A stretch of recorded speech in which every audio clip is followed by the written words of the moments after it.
लेकिन जिला में 83 कोल ब्लॉक आवंटित है और ये तनपुरा में 35-36 कोल ब्लॉक आवंटित है।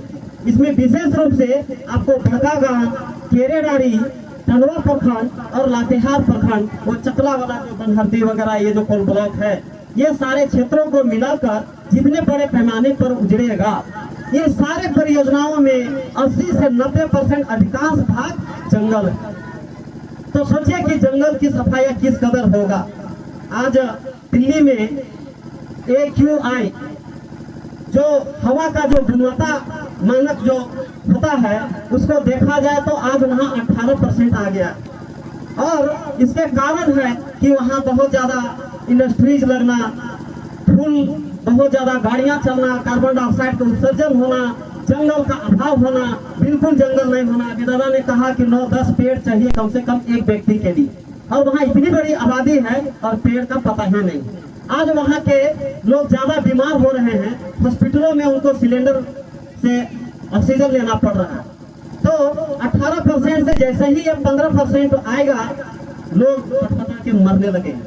तो सोचिए कि जिस तरीके से पूरे क्षेत्र का जंगल को उजाड़ने की तैयारी है, जिस तरीके से और हसदेव जंगल को उजाड़ा गया, जिस तरीके से उड़ीसा में, जिस तरीके से गढ़चिरौली में और हर एक जगह जंगल को उजाड़ने की योजना है, उससे साफ पता चलता है कि आने वाले समय में पानी के बाद अब हवा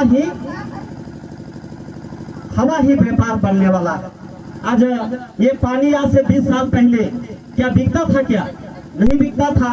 आज दादा ने कहा कि एक सप्ताह पहले सीसेल हर एक माइनिंग वाले क्षेत्रों में जो पानी इकट्ठा होता है उसको सप्लाई करके उसको बेचने का काम करेगा।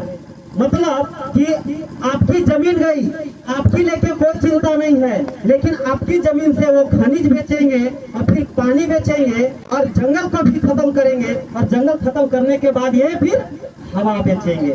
तो सोचिए कि पानी तो हम 4-5 घंटा बिना पिए रह सकते हैं, लेकिन क्या हम बिना ऑक्सीजन के 2 पल भी रह सकते हैं? क्या रह सकते हैं? नहीं। तो सोचिए कि आज से 10 साल पहले जैसे हर एक दुकानों में वो कॉइन बैग्स रहता था, 1 रुपया डालिए और 1 मिनट बात करिए, वैसे ही आने वाले समय में पैसा डालिए, उसके बाद ऑक्सीजन लीजिए।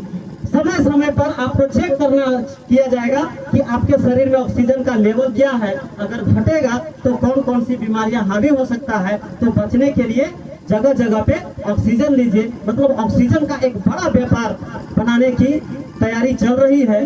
तो सोचिए कि इतने सारे क्षेत्र में उजड़ेगा तो धूल की क्या स्थिति रहेगी, धूल से कितना हम लोग परेशान रहेंगे, कार्बन डाइऑक्साइड निकलेगा।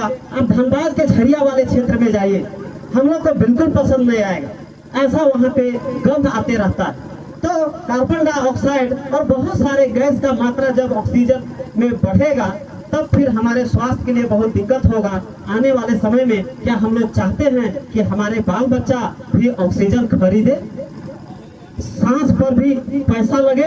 हर सांस का कीमत अगर हम नहीं देना चाहते हैं कंपनियों को, जैसे हर बोतल का कीमत आज दे रहे हैं, वैसे ही हर सांस का कीमत अगर नहीं देना चाहते तो इस तरह का कार्यक्रम हमेशा करते रहना पड़ेगा।